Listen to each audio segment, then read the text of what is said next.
Hey Darren. Hey, how's it going there, Tim? Good man. Yes. How are It you? great to connect. Are you dialing in from the great state of Illinois today? I am. Where are you down in from? Long Island, New York, which you've played plenty of times. You played the Paramount.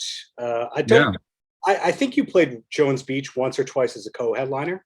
Yes, we did. Maybe that was with the Deftones, maybe. I want to say. What a cool venue. And then we actually played we played the parking lot where the Islanders play, right? Yes. For like Warp Tour many years in a row. So I've had catering in the in the doldrums of there. And then we actually played that stadium once on the tour with Day to Remember, I remember. And then Glassjaw joined us at that show as well. And I'm kind of a hockey fan, so it's cool to like be in there.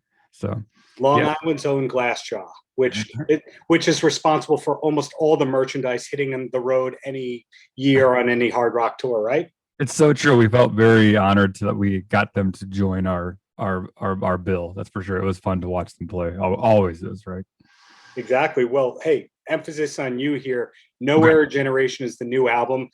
When you wrote the title track, did you go, this is the basis for the album, this is the single, or did you have the title first? No, I just wrote the song. You know what I mean? Like the songs all like they come with their own like individual inspiration and motivation. And I don't know how they fit together until I'm finished with the whole thing. You know what I mean? It takes me, and I don't know that they do fit together. You know what I mean? As I'm making it, you know what I mean? I don't know if there's going to be a theme or something.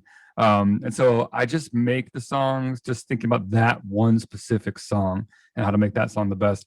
And then what usually happens is after I've like created like all the lyrics and the songs, then I'm able to take a massive step back and look back and see like, okay, what links these songs together. And that's when like motifs pop out, or I can like kind of try to be like a bystander a little bit. Like, oh, this theme keeps cropping up in all of my writing. It's something I was actually thinking about a lot, when that came through.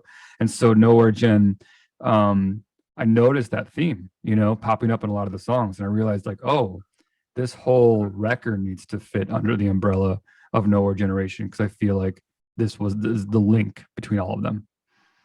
It has nothing to do with it musically per se, but I say it's the 21st century Youth Gone Wild by Skid Row, where you have that title where you go, is it about the band? Is it about the people listening to the song? I don't know which one it is per se, but it's the rallying cry anthem that's kind of timeless.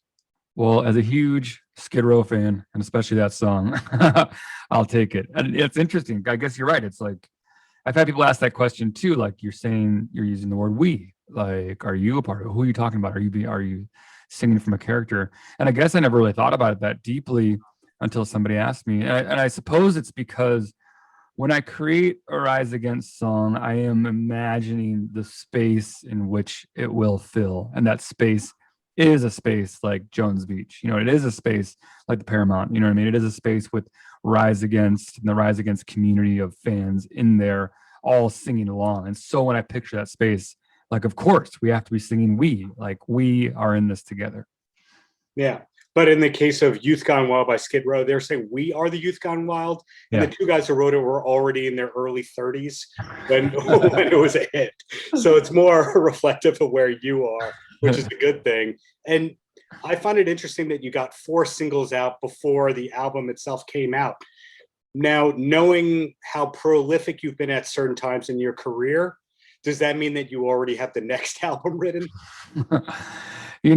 We're not usually the band that has like something up our sleeve. Like we're not proactive like that. We procrastinate far more. But I will say, like, just in talking to like Joe, and I know myself, like there was so much time this year. And so the time that I normally would have been living on a tour bus and just trying to keep up with every single show and hopping on a plane and going to the next thing and focusing on this album and people and talking about it, that time wasn't there. And so in that vacuum, yeah, like I did spend some time creating. I know Joe did too. And so maybe we will actually start to break that curse of procrastination in the Rise Against world and actually have a little more material up our sleeves. Is there an alternate kind of band within the band. I find that more and more bands have their sometimes secret side project where this sounds nothing like what the fans are expecting for us, so we're going to do that. For example, Metallica had their occasional gigs as Spastic Children, where I think James Hetfield was on drums.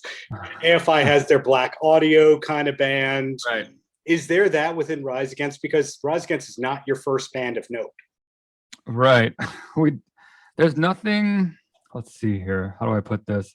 There's nothing as serious as Black Audio or something like that, but we have parody versions of our band that exist like in our minds and in backstage.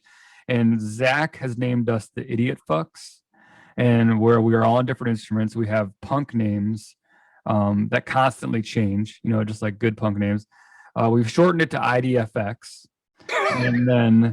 And now I will tell you, I don't know if I've ever said this before, that before we go on stage every night, we put our hands in like a sports team and we scream the word idiot fucks to each other before we walk out on stage. So that's the last thing we did before you see us on the stage. So I don't know if that falls into your category, but there is this sort of fictitious fantasy side project that's never actually created music called Idiot Fucks. I'd have to imagine that before go on stage huddle all hands in thing comes from you being a hockey fan. And just sports in general, I guess, just like it's one of those things no matter what happened during the day, no matter what you're going through, or even if like we got in an argument earlier over like a t-shirt color, or something like that, like now you put your hands in and we go take on this crowd together, and whatever's going on in your life, we forget about it. We're in this. We've been doing this for 20 years. Yeah. Like we're brothers, and we focus on doing what I know the four of us all love to do. You know what I mean? And that we don't need any distractions. And so the hands in becomes a good moment to like switch those gears. Makes sense. Get into character, but not in a bad kind of way.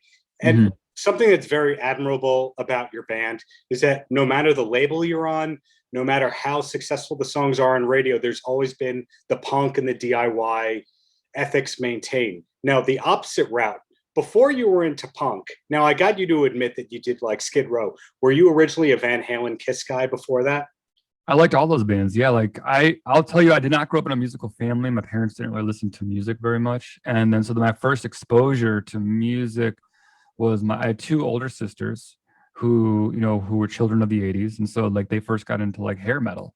And that was the first thing that I was really hearing from like their bedrooms on their boom boxes was like everything from like Poison to Warrant to, but then every once in a while I hear like the harder stuff like Guns N' Roses, and maybe they might have a Metallica song on. And then I started like realizing that like, and Skid Row, of course, I started realizing like, oh, there's some more aggressive stuff out there. And then I was like, well, wait, what is this Slayer band? You know what I mean? Next thing you know, it's like down this rabbit hole of cool stuff. And so, yeah, like those bands were all like a part of just sort of like the gateway, into what I'd eventually find like underground music.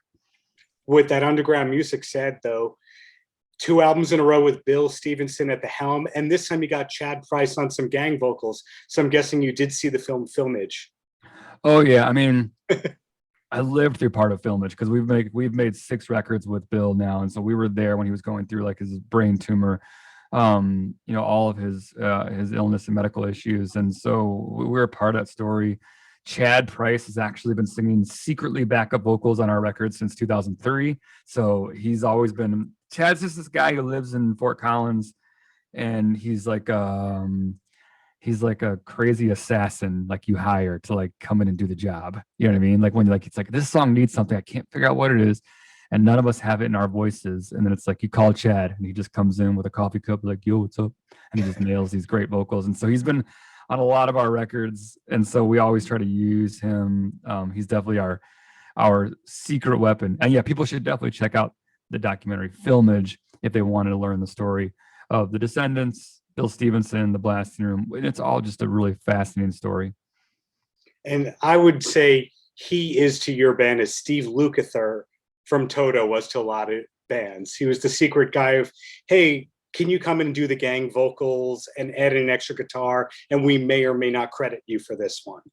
Yeah. And like, granted, we've always credited Chad, but yeah, like we don't even we did a record without Bill. Our last album, Wolves, we did with Nick Raskulinecz out in Yes. Nashville, Tennessee. And, you know, we always called Chad, like, not only is he a great vocalist, but he's also like lived down the street from the studio. So it was very convenient.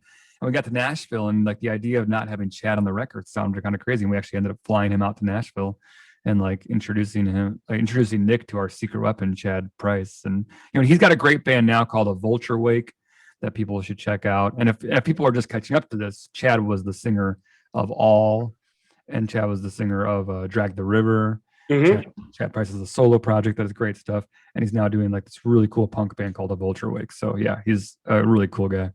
In the case of Nick Raskulinecz, I knew of him because he was the childhood friend and engineer of one of my favorite bands called Super Drag. I know Super Drag is what led to him getting the Foo Fighters gig. What was your gateway to Nick where you said, we want to work with this guy? Yeah, he was talking about Super Drag and growing up in Knoxville when we were there. Our gateway, Nick have done some, I mean, he's done so many cool records. I can't think of all of them, like Mastodon, Deftones, Alice in Chains, a Rush record, you know, like the Foo Fighters obviously was what people really know him from. And we were considering a handful of producers, and we met with Nick. He flew into Chicago. We just had lunch with him, and he came with like this energy, you know what I mean? He came with like this kind of boisterous like energy that we felt was really cool and, you know, real casual, you know what I mean? Which is like how we work. And it seemed like the right vibe and the right guy, you know what I mean? Like, I could see why him and like Dave Grohl get along so well. He has that kind of like always kind of bouncing, you know what I mean, kind of energy, you know? And so that was a fun thing to work with. And he was like, he loves music, you know what I mean? And he didn't necessarily come from like the punk and hardcore world too, which is something that's good to step outside of your comfort zone every once in a while and work with somebody who might hear what you do in a different way. So Nick is such a cool guy, still making great records, obviously. Indeed. And he can deal with making an album with Danzig. So, you know, he can be very patient.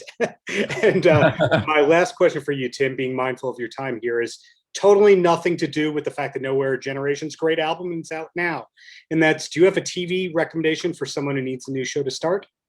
Oh man, you know what I got into over the pandemic there's a show called Alone. I think it's on the History Channel. It's one of those like survival shows where the guy or the girl goes out in the woods. But it's just them and a camera. They really are really alone.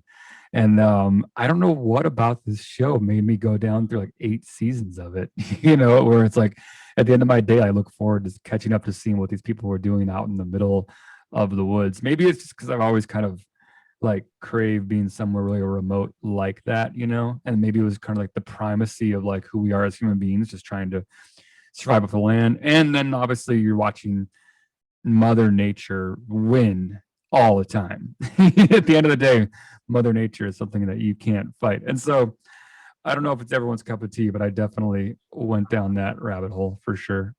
Tasteful as always. Well, Tim, thank you for your time. Looking forward to seeing you live in New York when it happens, whenever it happens. Absolutely. We'll see you. Paltrocast.